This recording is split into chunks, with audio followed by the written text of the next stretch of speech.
मधेपुरा जिले के बिहारीगंज प्रखंड के हाथीओंदा में जनता दल यूनाइटेड पार्टी अति पिछड़ा प्रकोष्ठ के प्रदेश महासचिव प्रदीप शाह को अपराधियों ने बीते दिनों गोली मारकर हत्या कर दी।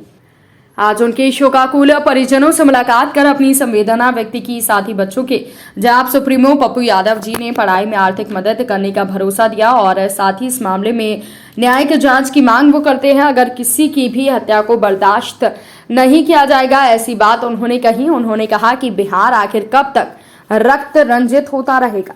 मैं जानता हूं कि प्रदीप जी की हत्या में कंप्लीट पॉलिटिकल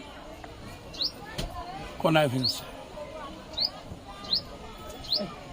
हत्या की साजिश 3-4 आदमी मिलकर रचा और उस घटना को अंजाम दिया। ना तो कोई व्यक्तिगत दुश्मनी इनसे कुछ है, तो चुनाव और सामाजिक राजनीतिक गतिविधि के कारण कंप्लीट एक ऐसा आदमी जो अपने व्यवहार और आचरण के कारण मुकाम पर पहुंचे, कभी जिला कभी प्रदेश, हमें सुन के हम शॉक्ड हो गए और मुझे लगा कि पटना आकर के मुझे सोना नहीं चाहिए। मुझे जबकि अभी मोतिहारी जाना, वहां 2-2 लाश रखे हुए हैं। जस्ट मैं आपके बाद मोतिहारी जाऊंगा। एसपी से और सीएम हाउस से मैं बातचीत कर लिया रात में ही।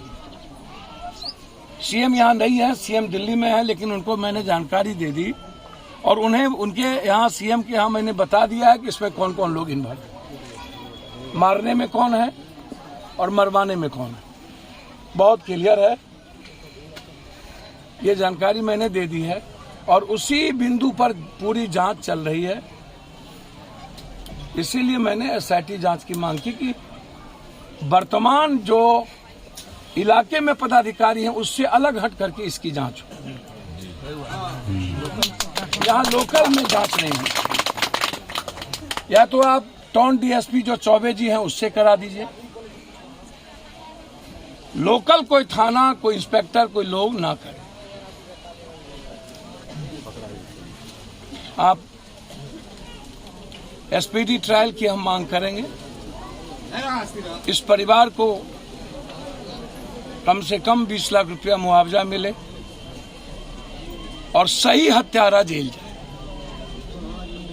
आलमनगर में डीआईजी का कार्यक्रम था सर, और वहां मधेपुरा जिला के तमाम पुलिसकर्मी उनके आवभगत में लगे हुए थे। इधर इनकी हत्या हो जाती है।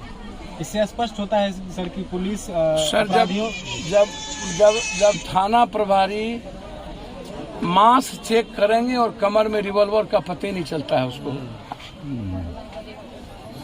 अब ऐसे व्यक्ति भी, हम अभी 1800 किलोमीटर से आ रहे गया, हाँ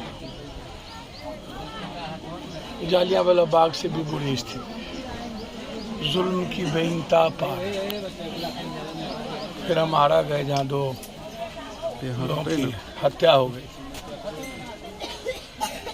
आरा के बाद हम चले सुबह। हमें आश्चर्य हुआ जब हम गया में हमने सुना कि ऐसे लोगों को भी घर में गोली मार दे। हम बार बार कहते हैं, जब हम दरभंगा में हैं, इन माफियाओं के खिलाफ जब हम हर शहर जाते हैं, जिंदा 3 आदमी को जला दिया। मैं बार बार कहता हूं कि आखिर ये हिम्मत आती कहां से है। स्पीकर कहता है मेरी कोई नहीं सुनता।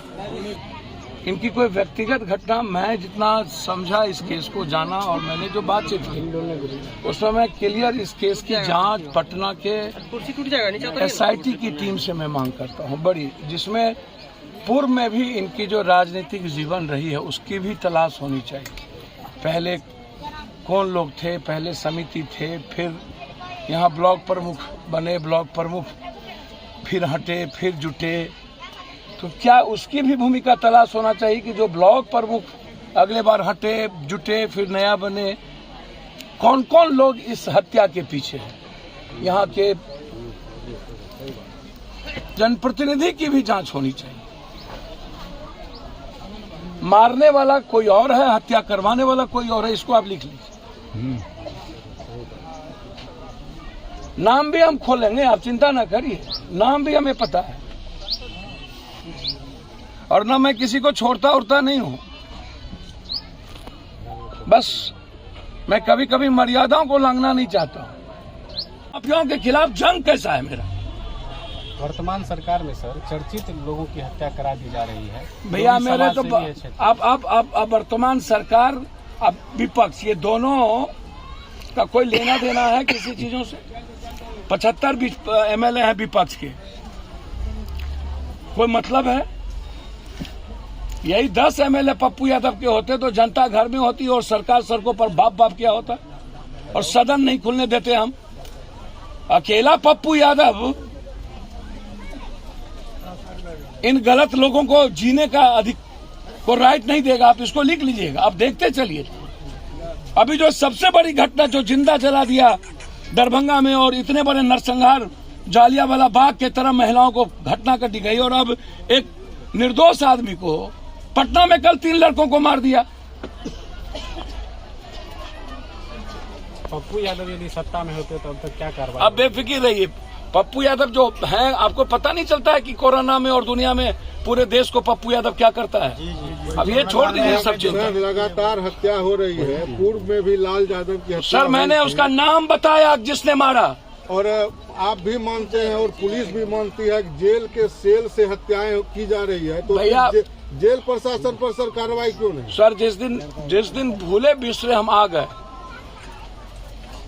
ये लोग शमशान होंगे, जिंदा रहने का राइट हम नहीं देंगे। अच्छा, अभी सर पालेंगे नहीं, आप सर माफिया अपराधियों को पालेंगे नहीं। या तो 3 महीने के अंदर आप सजा दीजिए, अन्यथा हम फिनिश करेंगे। प्रदीप जी की इंसानियत के लिए कोई सवाल नहीं। सर, प्रदीप जी की मृत्यु के बाद अब ये 2 बच्चे बचे सर देखिए, मैं भरण पोषण एक बात मैं बता दूं, ये दोनों बच्चे मेरे बेटे की तरह, ये पटना पढ़ता है, ये दिल्ली पढ़ता है। अब एक पूरी की पूरी तीनों की लाइफ अपने पिता पर था। अब मुझे लगता है कि ये तीनों में कोई एक डिस्टर्ब ना हो जाए, किन्हीं को लगेगा कि मैं अपने पर आऊं। अब ये जबकि तीनों को ये होनहार बच्चे हैं, आप इतने समझ लीजिए कि मैं पिता नहीं लौटा सकता हूं, लेकिन इन तीनों की जीवन की पढ़ाई की भूमिका में हमारी जितनी जरूरत होगी, यदि मैं अपने बेटे के लिए जितना करता उससे एक कदम बढ़ के करूं।